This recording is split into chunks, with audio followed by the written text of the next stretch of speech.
Ça me fait plaisir de partager une partie de ma vie. Bien sûr, c'est ma vie, donc je vais remonter un peu loin puisque mes cheveux blancs témoignent qu'il y a plusieurs décennies qui m'ont précédé. Et puis, alors vous allez voir comment depuis 40 ans, ma vie s'est organisée. Moi, je suis née en 1958. Alors, 58, c'était une période importante pour le Québec. On n'est pas si loin de la guerre, de la Deuxième Guerre mondiale, mais moi, c'est vraiment loin de ma vie. Cependant, pour mes parents, ça a eu une relative importance. Alors, mes parents sont nés dans un village en Gaspésie qui s'appelle Sainte-Félicité. Tous les deux, ils venaient de là. Et la ville voisine, la plus importante, c'était Matane, là où je suis née, là où mes parents ont toujours vécu. Mes parents qui sont morts tous les deux maintenant. 58, c'est surtout qu'on s'en va dans la direction de la Révolution tranquille au Québec. Donc, vraiment un changement de mentalité. Et puis, je m'inscris là-dedans parce que c'est l'époque dans laquelle je suis née. J'ai commencé l'école en 1964 et c'était l'année de la création du ministère de l'Éducation. Alors ça, c'est un élément important au Québec parce que ce n'étaient plus les communautés religieuses qui géraient l'enseignement. Alors, donc, le catéchisme, le petit catéchisme, comme ça se disait chez nous.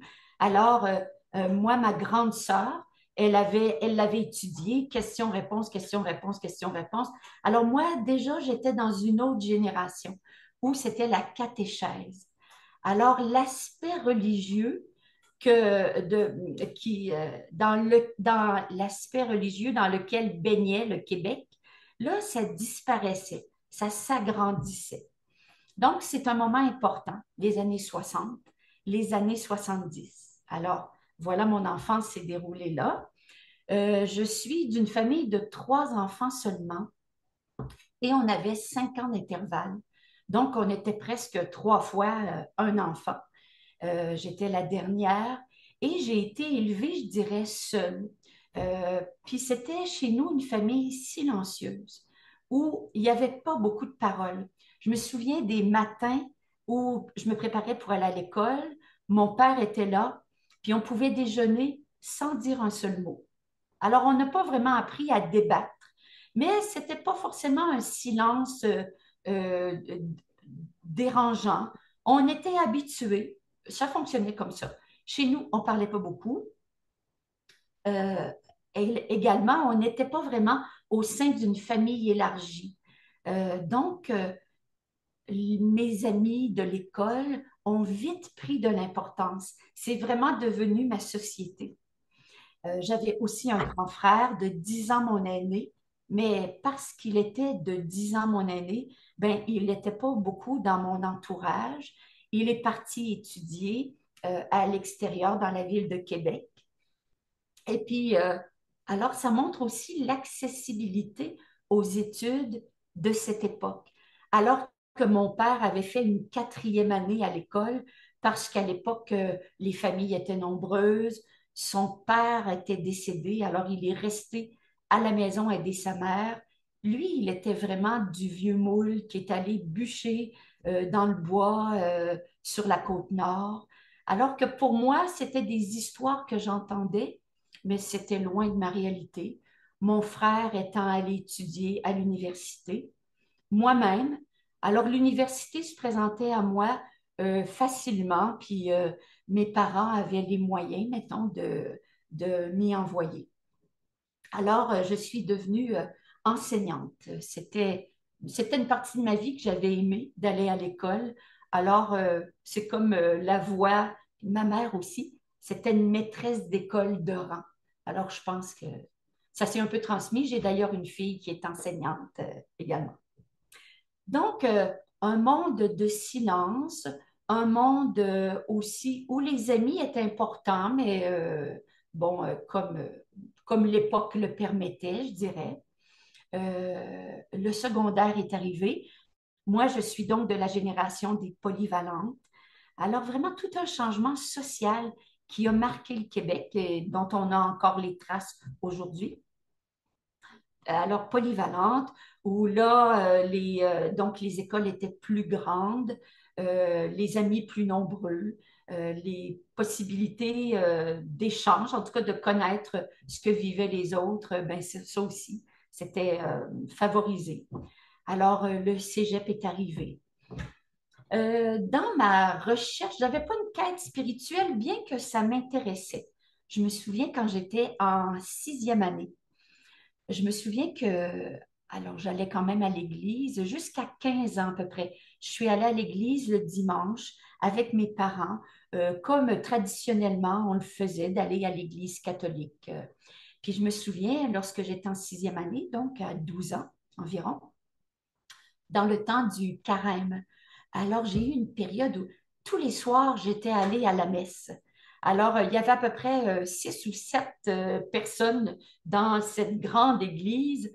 Puis, j'avais soif, mais je n'avais pas beaucoup de réponses. Et mes questions n'étaient pas non plus des questions très précises. Mais je me dis souvent que si on m'avait présenté l'Évangile, le Seigneur Jésus, à cette époque, ah oui, j'aurais vraiment, j'aurais vraiment embarqué, mais on ne me l'a pas présenté. Alors, le secondaire s'est présenté avec tout ce que ça amène de nouveautés. Alors, fumer, c'était hot. Alors, la mode, toutes les influences extérieures, les amis, je voulais plaire. Moi qui venais d'un monde silencieux, alors plaire. Ah, je me rendais compte que les autres pouvaient s'intéresser à moi. Et ça a été vraiment un facteur important dans ma vie, où je voulais plaire. Donc, ben, j'organisais mon discours, mes paroles, je m'organisais physiquement pour être dans les parages et susciter les regards, mettons. J'avais pas de misère à me présenter. Et donc, les conquêtes amoureuses aussi. C'est venu assez rapidement dans ma vie. Puis, c'était comme un autre chapitre, c'était comme une autre page du livre de ma vie, je dirais. Quand j'étais à la maison, j'avais un rôle. Quand j'étais à l'école, j'avais un rôle. Quand j'étais en amour, j'avais un autre rôle. Puis, je m'arrangeais pour que ces mondes-là, s'il y avait des frictions, ben, je m'arrangeais pour pas que ça se rencontre. Alors, la vie des bars rendue un peu plus vieille au cégep, la vie des bars, la dope un peu, pas pour dire une dépendance, mais pour faire comme les autres. Alors, pour avoir du fun comme les autres. Et j'avançais. J'avançais la vie. J'ai eu une vie facile, sans difficulté particulière. Je faisais ce que je voulais. Je me rendais compte quand même que je faisais un peu souffrir. Je pense à ma mère particulièrement. C'est peut-être elle que j'ai le plus blessée, entre autres par ma vie nocturne. Et moi, quand je sortais, que je rentrais à 2, 3 heures du matin, éméchée avec enfin, un garçon au bras duquel j'avais passé la soirée, peut-être une partie de la nuit aussi. Alors, mais je retournais toujours au bercail, je retournais chez nous, et quand j'entrais, je voyais ma mère qui était assise sur le divan, qui ne disait rien, mais qui attendait mon entrée, qui attendait que je rentre à la maison. Alors, donc, dans le silence, je savais bien qu'elle souffrait, que je l'attristais, mais évidemment, le reste de ma vie était trop fort, trop enivrant pour que je prenne le temps peut-être de jaser et que j'essaie de voir avec elle comment s'organiser. Non, je fonçais. Alors donc, je suis allée au cégep sans me poser de questions, vraiment, en accumulant un peu les conquêtes. Et c'est au cégep d'ailleurs que j'ai rencontré Marc, qui est Marc, mon mari, qui est décédé maintenant, mais donc avec qui j'ai passé 35 ans. Et Marc, je l'avais connu même à l'école primaire, mais lui ne se souvenait pas de moi. C'est étonnant. Il faut dire qu'il y avait un petit détail. il avait fait un exposé oral parce qu'on était dans la même classe. Il avait fait un exposé oral où il avait raconté qu'à l'âge de 10 ans, il avait perdu deux phalanges de son index. Alors, mettons, quand tu entends ça, tu te souviens de la personne qui l'a raconté. Alors, moi, je me souvenais bien de Marc, mais pas lui. Alors, on a cheminé pendant un bout de temps ensemble. C'était un garçon qui avait une belle plume, un poète, un peu, un être un peu spécial, mais j'aimais bien parce que c'est un garçon qui écrivait sans faute, qui me faisait des poèmes. Alors, c'était flatteur. Mais assez rapidement, bon, je me suis désintéressée, puis j'ai continué mon chemin. Je me suis rendue à l'université à Sherbrooke pour m'éloigner, je pense, de ce que je connaissais déjà. Moi qui habitais Matane, j'avais fait mon cégep à Matane. Alors, Sherbrooke, là, c'était encore un monde nouveau qui s'ouvrait à moi, mais je voulais toujours garder la sécurité, les études. J'habitais en résidence, donc je voulais bien connaître le monde autour, mais quand même, je me gardais une marge de sécurité. À la troisième année de mon université, alors un garçon qui avait le même programme d'études que moi, enseignement du français au secondaire. Alors, troisième année, c'était un cours de 3 ans à l'époque.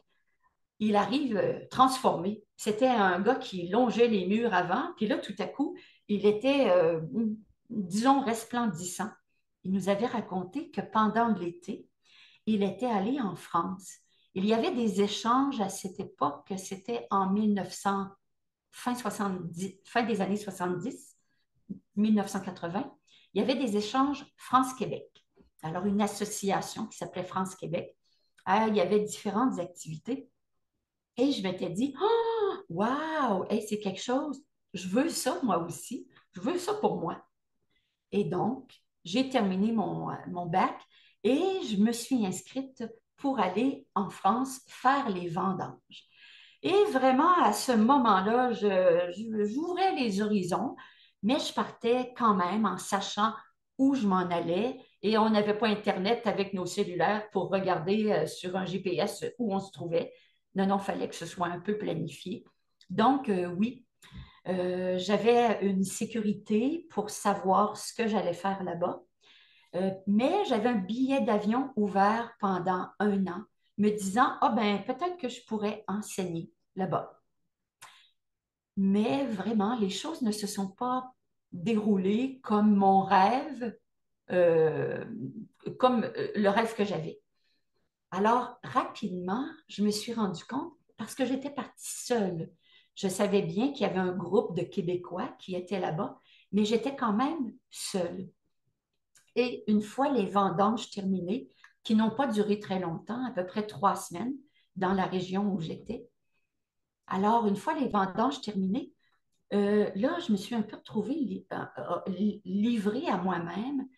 Puis, c'est la première fois où je me suis retrouvée dans une situation, après coup, j'ai réalisé que ça aurait vraiment pu être dangereux. J'étais à Chamonix. Tu sais, c'est des noms. Il y avait eu les Olympiques à Chamonix. C'est des noms qui me faisaient rêver, mais que je ne connaissais pas. Mais à Chamonix, j'étais montée sur le Mont Blanc.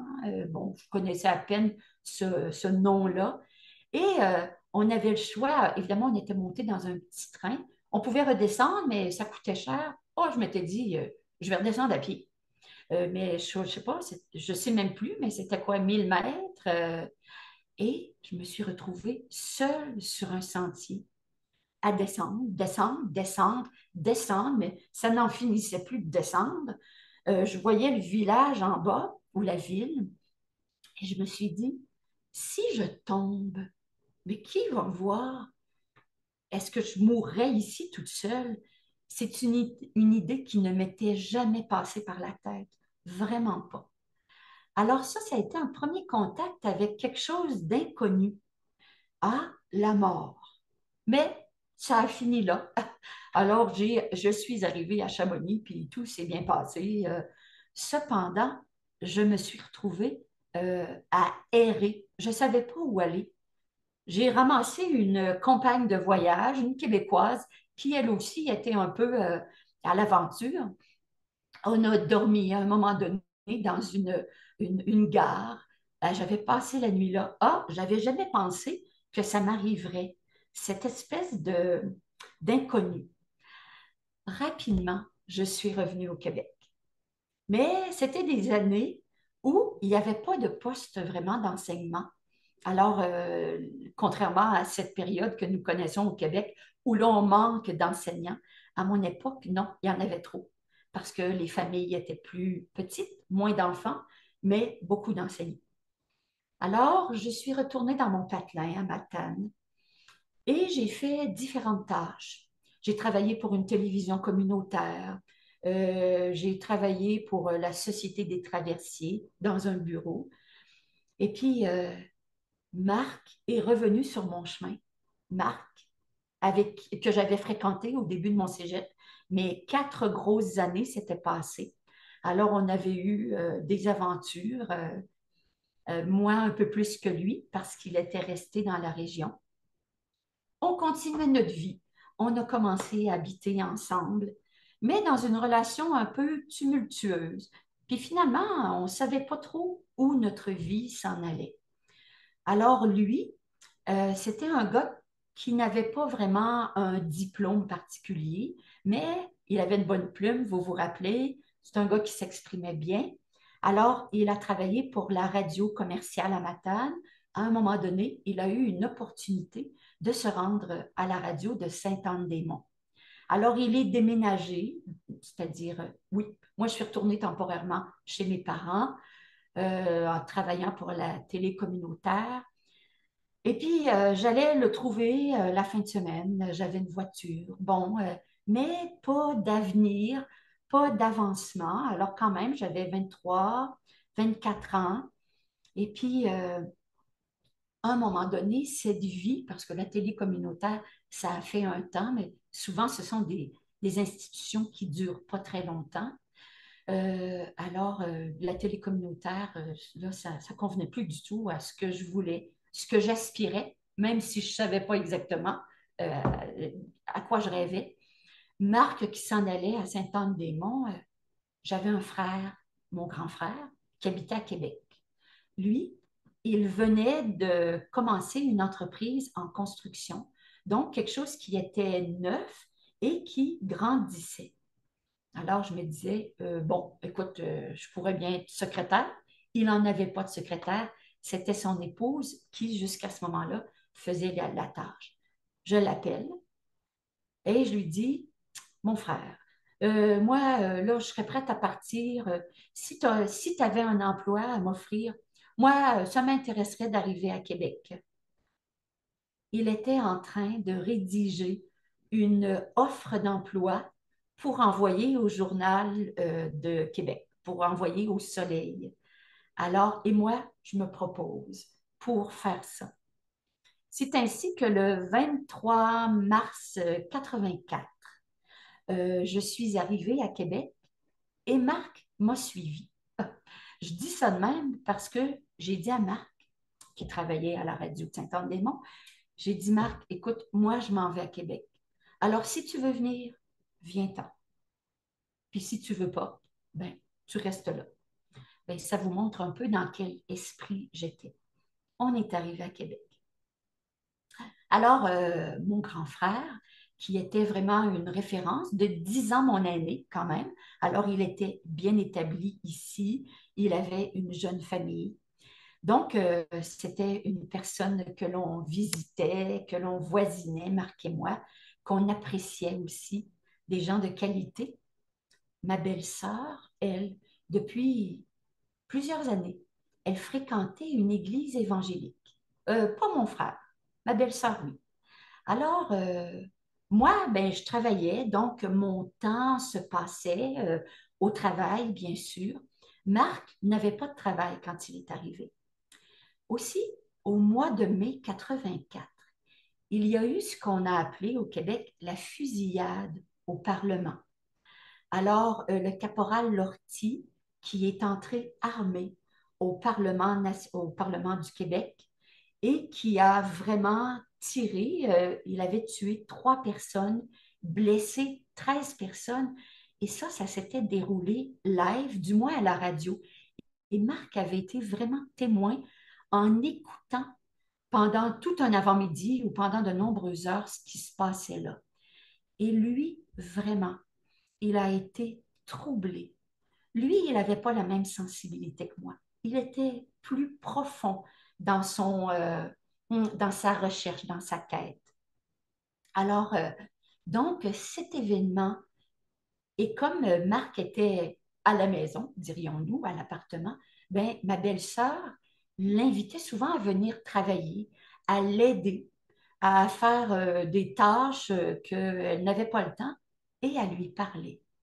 Jusqu'à ce qu'un beau jour, elle l'invite à une campagne d'évangélisation qui avait lieu à l'Église évangélique baptiste de Québec. C'était le trio Toupin, trio bien connu de l'époque, où Marc est allé. Pas moi. Moi, non, je n'avais pas besoin. C'était comme les choses de Marc. Alors, Marc est allé et il est revenu transformé. Alors, vraiment, lui, ça a fait un changement radical. Euh, C'était un garçon qui avait travaillé à la radio, qui écoutait beaucoup de musique. Alors, en quelques semaines, il a jeté tout ce qu'il avait.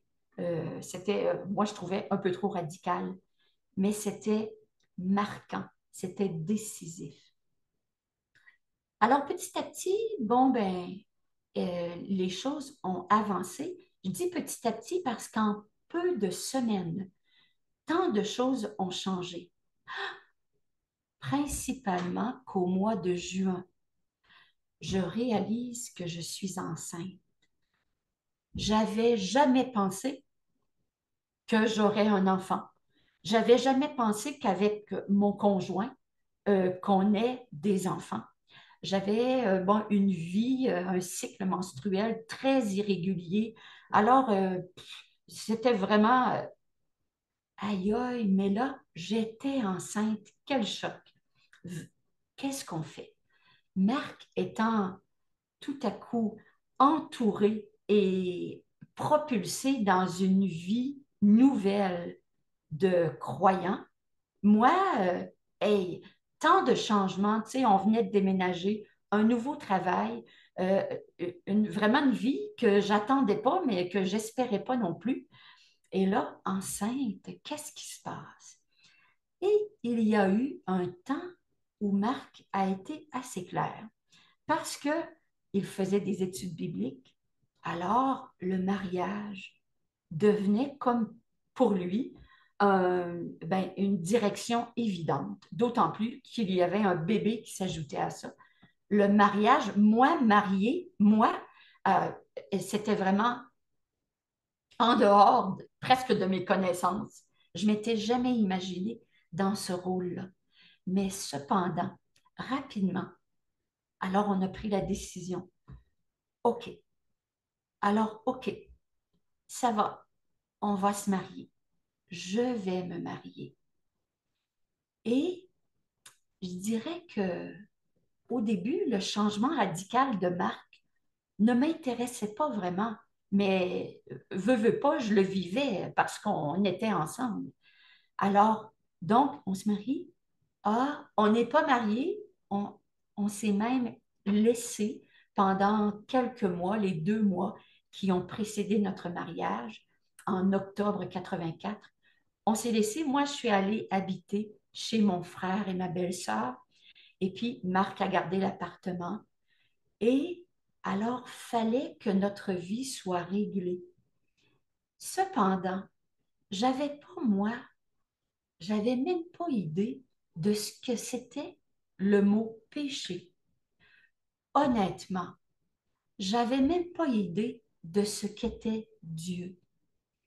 Et dans les lectures que nous faisions, une un des premiers versets que j'avais surligné à cette époque dans ma Bible récente, c'était, alors, en 1 Timothée chapitre 1, qui dit, voilà ce qui est bon et agréable devant Dieu, lui qui désire que tous les hommes soient sauvés et parviennent à la connaissance de la vérité.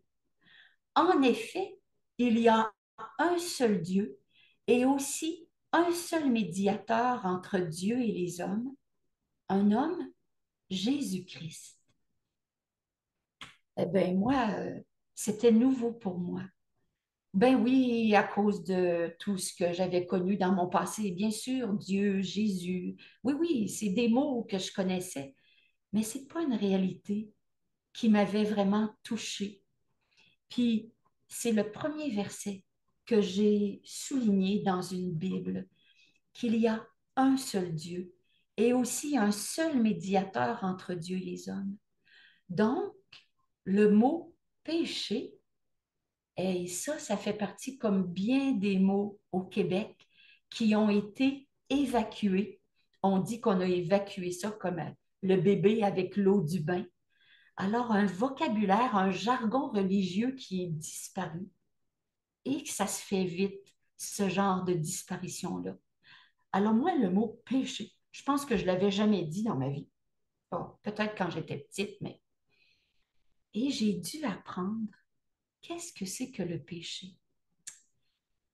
Et j'ai pas été saisie, illuminée par ça. J'ai appris petit à petit, comme un enfant, comme peut-être à 12 ans, quand j'avais eu une époque un peu religieuse, où si on m'avait vraiment expliqué le péché, oui, je l'aurais compris. Parce que quand j'étais petite, j'avais volé des choses à mon amie Hélène. J'avais bien menti, hein, on savait tous. Mais je ne connaissais pas la règle, les lois de Dieu. Alors, c'est ça le péché. C'est que devant Dieu, devant ses règles, c'est là que nous, on met une coupure. Alors, la chaîne, elle est brisée. Et c'est ça le péché. Mais c'est petit à petit que j'ai compris ça. J'étais enceinte. Alors, rapidement, on est devenu une famille. Rapidement, les choses sont allées plus vite que moi, je dirais. Alors, rapidement, j'ai eu à expliquer à mes propres enfants, et j'en ai eu 6 qui sont arrivés assez vite. Marc, tu sais, qui n'avait pas vraiment de diplôme particulier. Alors lui, dans les années 84, choum, il a étudié en informatique. Mettons qu'il est bien tombé, hein. Alors rapidement, lui, il a pris le contrôle du travail, du salaire. Et moi, ben, alors on a eu les enfants, un enfant, deux enfants, trois enfants, quatre enfants. Bon, je passais à travers. Et puis, Marc s'est mis même à voyager en Europe, ce qui fait que mon rôle dans notre famille a vraiment été d'élever les enfants. Et c'est pour ça que je dis qu'on est bien sûr des enfants de Dieu. Mais moi, avec mes enfants, j'ai dû, j'ai été celle qui prenait soin de la bergerie, je dirais. Alors, il y a des choses qui m'ont vraiment permis de les enseigner, mais peut-être davantage d'être moi-même enseignée. Bien sûr, les choses anciennes sont encore bonnes quand elles disent la vérité, parce que les choses anciennes sont passées, toutes choses sont devenues nouvelles dans ma vie. Mais les choses qui demeurent, la parole de Dieu, les histoires bibliques, les adultes, les enfants, on est toujours les mêmes. Et moi qui suis une enfant de Dieu, alors, ben, je me suis retrouvée à 50 ans. C'est à ce moment que j'ai commencé à enseigner. Alors, je vous disais que moi, au sein de notre famille, c'est moi qui étais à la maison. J'ai élevé nos enfants avec beaucoup de joie, en grandissant avec eux dans la vie et dans la foi, pour ceux qui ont suivi.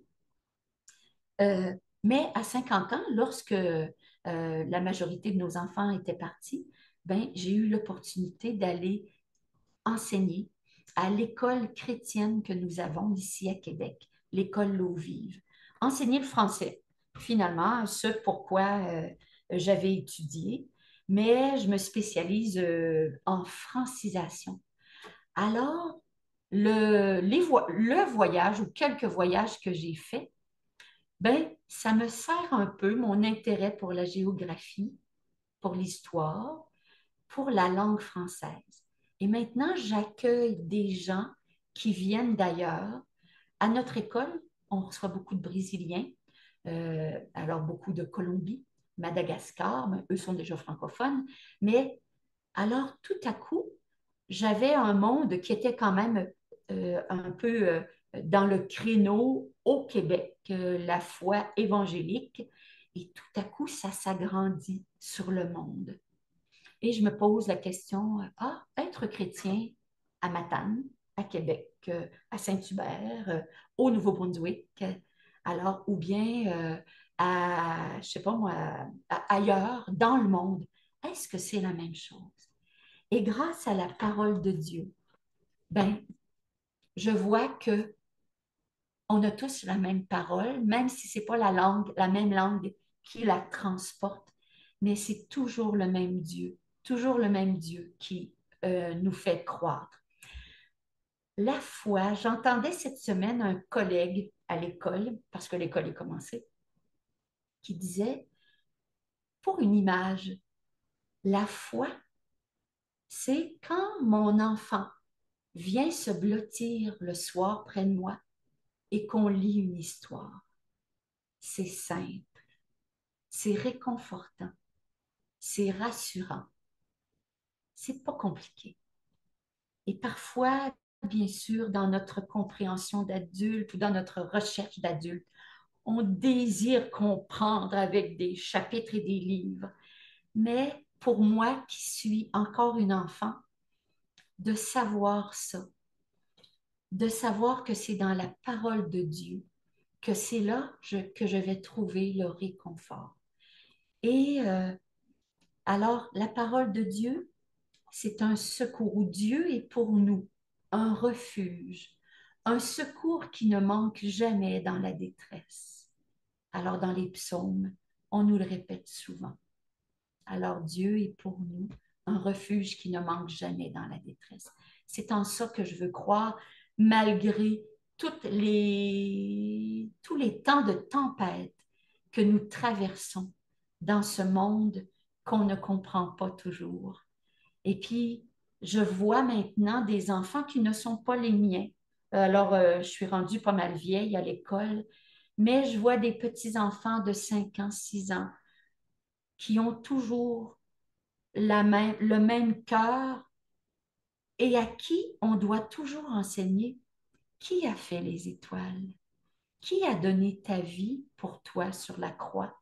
Alors, c'est toujours le même message qu'on doit transmettre. Quel bonheur!